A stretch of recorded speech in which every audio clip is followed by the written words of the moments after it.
Love anime? Love fight scenes? Well, you're in luck. Sit back, mold your chakra, and power up because here are the 7 most epic anime fights. Number 7, Saitama vs Boros. To start off the list, we're doing 100 push-ups, 100 sit-ups, 100 squats, and a 10K run. That's way too much. That's right, our first entry is from one of the newer pugilistic anime, One Punch Man. This might seem like an odd choice since the premise of the show is that our hero is so strong it only takes one punch for him to annihilate his foe, and that's why we picked the only fight so far that requires our very own Caped Baldy to use more than one strike. It's Saitama vs Boros. In the quote-unquote deeply philosophical One Punch Man, we wrestle with the platonic notions of what's the point of being a fighter if no one is a challenge. We're pretty sure Plato said that. Anyways, in the season 1 finale of One Punch Man, all the A-list superheroes gather to fight off an alien invasion. Saitama plows through the mothership like I plowed through your mother last night. After dispatching all of the minions in his way, Saitama reaches the leader of the Dark Matter Thieves, Boros. As Saitama arrives in all his Charlie Brown-looking badassery, he realizes that there's kinship in the air because Boros only came to Earth because a prophecy told him he would find a worthy opponent here. Cute Eye of the Tiger. Like most One Punch Man fights, it's a lot of Saitama dodging and looking cool, but between all of Boros' trippy transformations, some of the most dynamic action animation you've ever seen, and the awesomeness of the One Punch Man themed hero playing in the background, I mean, if this fight doesn't get your juices flowing, then you have no juices, bro.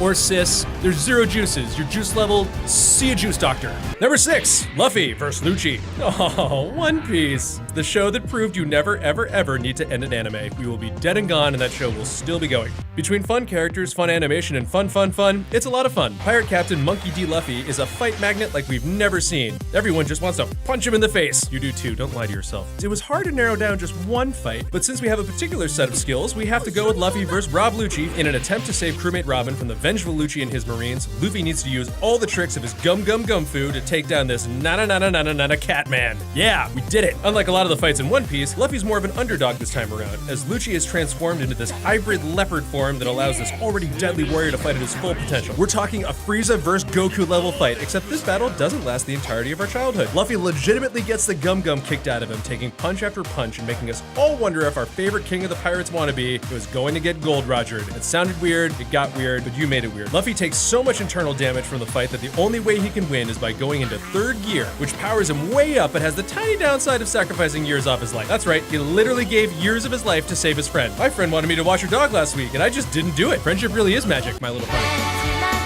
Number 5, Kiritsugu vs Codomain. Number 5 is for all you tacticians who probably like a little bit of D&D on the side, and that's badass mages Kiritsugu and Codomain literally fighting for the Grail in Fate Zero. Now, if you haven't seen this anime, you really should. Unlike most of the anime in this list, you don't have to slog through thousands of episodes to get to the good stuff. I'm looking at you, One Piece. This fight is 1 part Spike vs Vicious from Cowboy Bebop, and 2 parts The Matrix in a giant room that looks like the Batcave in The Dark Knight. No, that's more like it, Mr. Wayne. That's my Morgan Freeman impression. It's super bad. Both Kiritsugu and Codomain are legitimate badasses. Kiritsugu is the Magus Killer, an assassin with a heart and the protector of the Grail. Also, Kiritsugu is literally fighting for world peace, so I'm pretty sure I know whose side we're supposed to be on. Codomain is the main villain of the series, who's kinda just fighting to find out like his deal. It's like Rumspringa, but brawling. Kiritsugu uses terrifying magical bullets called Origin Bullets that use a mage's magic against them in really brutal ways. And bonus, he can also move faster than the eye can see. Codomain has Kung Fu, magical Wolverine claws called Black Keys, and uses the scabbard of King Arthur's sword to insta-heal. So, you know, they're absolutely gonna fight. It's gonna be really cool. With magic, martial arts, time-bending powers, and inner monologue, upping the intensity and informing the viewers on how cool all of this really is, Kiritsugu vs Codomain is an immensely satisfying anime battle. Number 4, Father vs Everyone. Sharpen your pencils and take out your grimoires, because our number 4 on the list is from Full Metal Alchemist Brotherhood. Father is the big bad of big bads in this universe. He's not only the first homunculus, he's also a living philosopher's stone, which means he can't lose. Internet jokes! So for those of you who don't know, Father, who is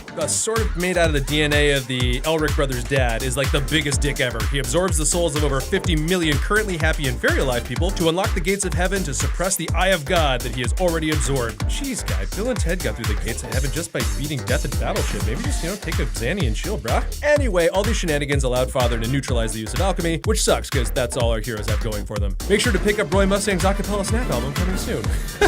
So, all of the heroes and the allies they picked up along the way attack Father and successfully use up his stone supply, allowing Edward a chance to attack. Father starts to lose lose control of his powers and creates a blast that traps Edward's automail arm. This puts Ed in a particularly dicey situation, and seeing his brother is in danger, little bro Alphonse does the unthinkable. He sacrifices his soul so Edward can finally have his original arm back. Edward is now free to fight, and enraged with losing his little brother, opens up a can of Full Metal whoop-ass on father. I mean, that's pretty great. I'm gonna go grow a blonde ponytail now and read some Aleister Crowley. Number 3, Spike vs. Vicious. For number 3, we're going to the second anime you mentioned when you want to sound smart and have already played your Akira card. Too real. The wonderfully stupendous Cowboy Bebop. God damn, this is a great show. Top notch. There are so many things outside of the fighting that makes this short-lived series a must-watch, but we'll stick with fighting and focus on the iconic duel of Spike vs. Vicious. A battle for the ages, seeing these rivals go head-to-head. It's kind of like Cain and Abel, but if they were both dope Martian gangsters with guns and swords. Spike and Vicious fight early in this series, but we need to give this slot to their final fight in the finale of the show. Spike has a score to settle with his old gang, the Red Dragons, who have killed his true love, Julia, as part of the fallout connected with Vicious's coup of the gang. Spike flies down to the gang stronghold and literally takes on the entire mob by himself in what can only be described as an anime John Woo film with class. John Woo brings doves to every fight. I don't know what's classier than that. He walks through the front door, kicks a grenade, and makes his way through the building, dispatching every single one in a bloody battle for the ages. Literally everything blows up in the scene. Spike is so f***ing macho that when he runs through the door into Vicious's throne room, the entire thing explodes, setting the stage for an epic showdown. After a little quippy sparring, they go at it, Spike using a gun, Vicious a sword, and the fact that it's not an unfair scenario is testament to the pure badassery of both parties involved. Although it's a little bit more badass to bring a sword to a gunfight. Just saying. I'm not going to explain this one, just go watch it. It's briefer than most of the fights on the list and it packs an emotional wallop that leaves you wanting so much more. Number 2, Gohan vs. Cell. Our number 2 entry is brought to you by the greatest fighting anime of all time,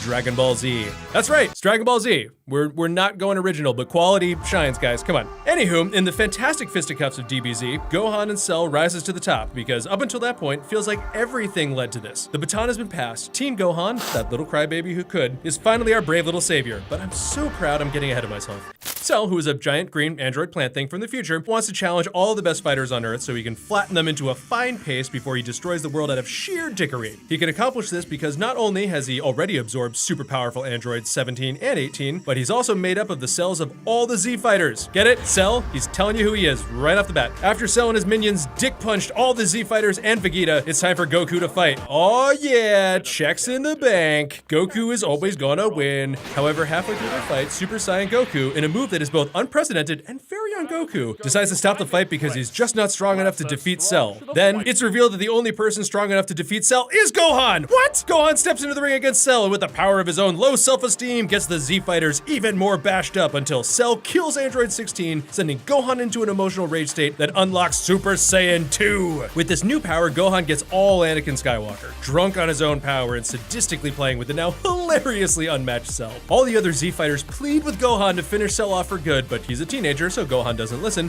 which gives Cell enough time to recuperate from the massive Super Saiyan beatdown he received. Then, like every cosmically powered DBZ villain, Cell decides that if you can't beat him, suicide bomb yourself and destroy the entire planet in the process. This might have worked if it wasn't for Goku sacrificing himself to teleport Cell off Earth. Cell blows up, kills Goku, and then comes back forcing Gohan to grow up a little and save the Earth, just like his newly killed pop. That sounds bad, but nobody really dies in this world, except for that really fat Namakian guy. Gohan uses the power of rage, determination, and a Ghost Dad combo Kamehameha to send Cell to the little prison in the underworld. We all cheer, we feel like our kid grew up to be a brave little man, we cry a little bit out of pride, and we just don't believe at all that Goku's actually dead.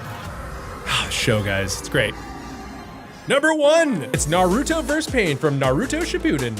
I just can't. I'm gonna cry, put on a brave face, be a professional. Okay. There are very few characters as endearing and enduring as Naruto Uzumaki. He's that underdog ninja that started from the bottom and, you know, he's here. After decades of planning, the nefarious paramilitary ninja squad, the Akatsuki, wage war on Leaf Village, and their most powerful warrior, Pain, literally raises the city using his earthbending power and then murders a lot of our favorite ninjas while he searches for Naruto, who is currently in the land of toads learning to harness Sage Mode. Through some nasty inside scheming, Naruto isn't alerted to Pain's arrival, and by the time he finds out what's happening, the Leaf is pretty much gone, with most of the cool ninjas dead or dying and the current Hokage, Tsunade, hopelessly defeated.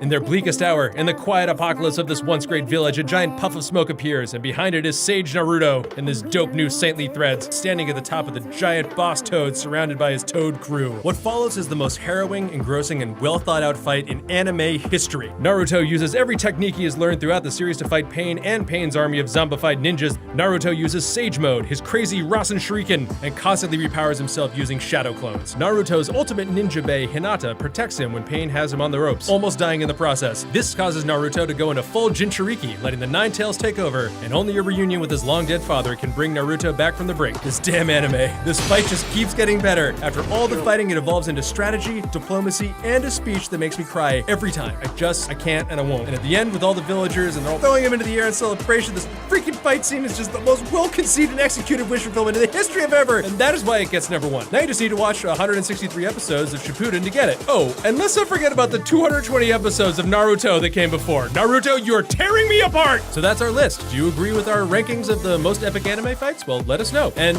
tell us new ones that we should get to in the comments. And we'll see you next week. Don't forget to like and subscribe to Gameray. Thanks for watching.